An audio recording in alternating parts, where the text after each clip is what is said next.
पाठ 3 पानी पर उतरा हवाई जहाज। हाँ बच्चों, जिस प्रकार इस कहानी का शीर्षक रोचक है, उसी प्रकार यह कहानी भी बड़ी रोचक है। यह कहानी हमें विवेकशीलता, जागरूकता, सूझबूझ से काम लेना तथा संकट में ना घबराने की प्रेरणा और सुझाव देती है। बच्चों, सबसे पहले कहानी के पात्रों की सही जानकारी होना आवश्यक होता है, तभी कहानी आपको सरलता से समझ आएगी।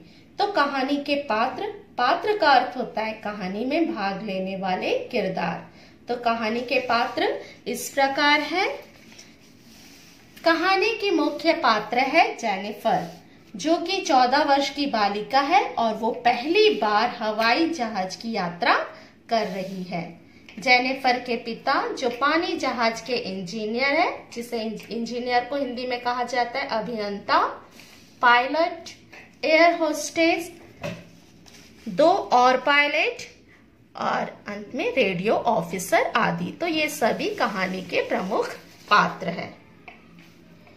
कहानी प्रारंभ करें। न्यूयॉर्क के जॉर्ज कैनेडी एयरपोर्ट पर।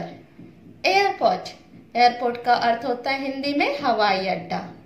तो न्यूयॉर्क के जॉर्ज कैनेडी एयरपोर्ट पर अपनी आगे की यात्रा के लिए हवाई जहाज तैयार खड़ा था। लगभग सभी यात्री उसमें बैठ चुके थे। उसमें अंतिम यात्री थी जेनिफर, जो 14 वर्ष की बालिका थी। जी हाँ, जेनिफर जो थी अंतिम यात्री थी और वो 14 वर्ष की थी केवल। वह अकेली जा रही थी। यह उसकी पहली हवाई यात्रा थी। उसके पिता पानी के जहाज के इंजीनियर थे। वे उसे छोड़ने आए थे।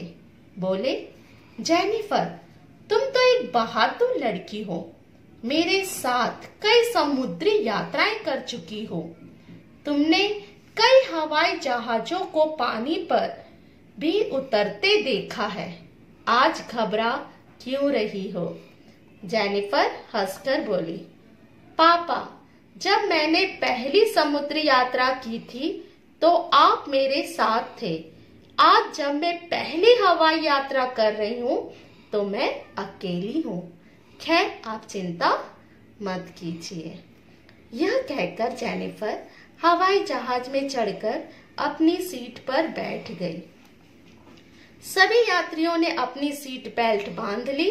धीरे धीरे हवाई जहाज ऊपर उठते हुए चलने लगा और थोड़ी ही देर में हवा से बातें करने लगा।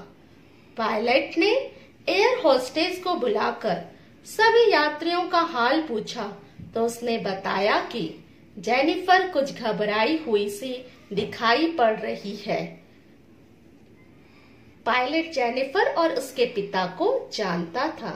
उसने कहा कि जेनिफर को यहाँ अंदर कैबिन में ले आओ, वहां देखेगी कि हम जहाज कैसे चलाते हैं, तो उसकी घबराहट कुछ कम हो जाएगी। होस्टेस जेनिफर को साथ लेकर पायलट के कैबिन में आ गई। वहां 2 पायलट, एक रेडियो ऑफिसर तथा एक इंजीनियर था। सब अपनी अपनी सीट पर बैठे हुए थे। रेडियो ऑफिसर लगातार एयरपोर्ट से संबंध बनाए हुए था तथा इंजीनियर अपने सामने के बोर्ड पर लगे बटनों और लाइटों को देख रहा था। हवाई जहाज अभी ज्यादा ऊंचाई पर नहीं उड़ रहा था कि सामने से पक्षियों का एक विशाल झुंड उड़ता चला आ रहा था। पायलट घबराया। उसने जहाज को उनसे बचाने की कोशिश की, लेकिन फिर भी कई पक्षी जहाज से टकरा गए। बोर्ड की जलती बुझती लाइटें देखकर इंजीनियर ने कहा, कैप्टन, 2 इंजनों ने काम करना बंद कर दिया है। हमें जहाज वापस ले जाना होगा। रेडियो ऑफिसर का एयरपोर्ट से संपर्क बंद हो गया था। संपर्क अर्थात बातचीत।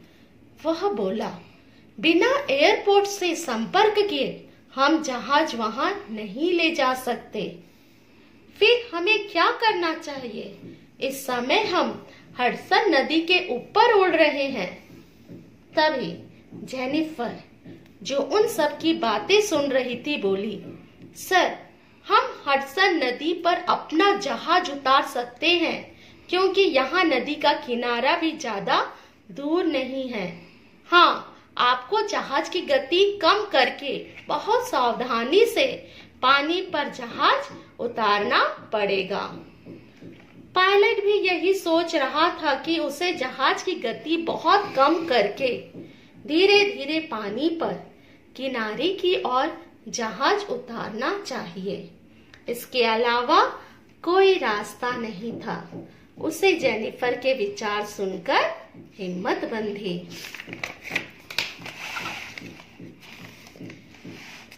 पायलट ने जहाज के अंदर के स्पीकर का बटन दबाकर कहा, सभी यात्रियों को सूचित किया जाता है कि हमें किसी खराबी के कारण यही जहाज को उतारना होगा।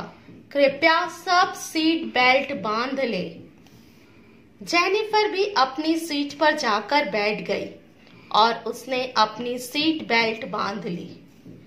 पायलट ने बड़ी होशियारी से जहाज को हडसन नदी के पानी पर उतार लिया तथा नावों की सहायता से सभी यात्रियों को किनारे पर पहुंचा दिया गया।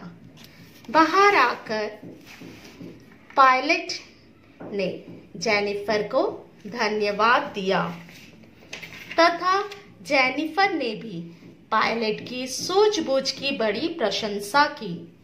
आज जेनिफर के सुझाव तथा पायलट की होशियारी से इतने लोगों की जान बच पाई थी। बच्चों, तो आपने देखा कि लेखक ने किस प्रकार बड़ी सरलता से जेनिफर नाम की लड़की द्वारा हमें यह समझाया है कि हमें विपरीत परिस्थितियों में भी कभी नहीं घबराना चाहिए तथा हम अपनी सोच समझ से अपनी और दूसरों की भी मदद कर सकते हैं। तो बच्चों, आशा करती हूँ कि आपको यह पाठ जरूर पसंद आया होगा। धन्यवाद।